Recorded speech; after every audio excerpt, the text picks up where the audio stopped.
Strong Pete, a Marvel fanfiction written on AO3 by Crux.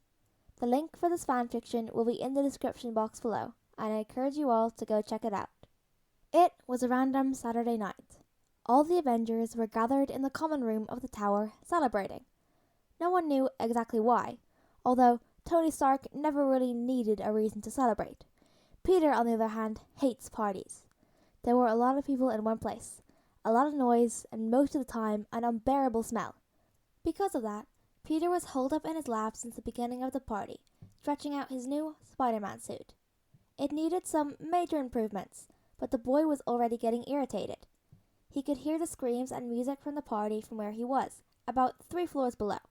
After a few minutes of trying to concentrate on complicated calculations and programming of the webs and almost getting the prototype wrong and getting even more irritated, he went to ask, or rather order Tony to turn down the volume of that impalatable music.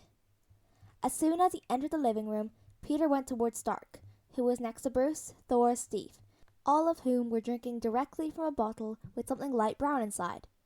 The men noticed when the boy got close to them, causing Banner to lower the volume.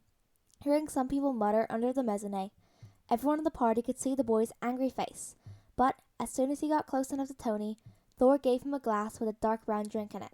Before he even smelled it or asked what it was, Peter drank it all at once. Can you turn down the fucking music? The whole block doesn't need to listen to it," Peter said, practically shouting at everyone, then snatched the almost full bottle of whiskey from Tony's hand and taking a sip as he walked towards the door. The music stopped at once, everyone wide-eyed, for 2 reasons. 1, Peter didn't swear, not even under any circumstances.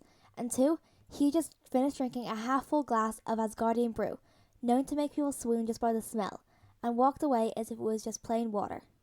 The next day, the trio went to see Peter, who hadn't left the lab the whole time. They found him perfectly fine, walking around with parts and wires in his hand, the music, that was probably AC/DC, playing loudly, completely oblivious. He didn't even look hungover. Later, when Tony went to look at the lab's liquor cabinet, he noticed about half his supply of 24 bottles of whiskey was gone, and empty bottles were in the trash next to Peter's desk.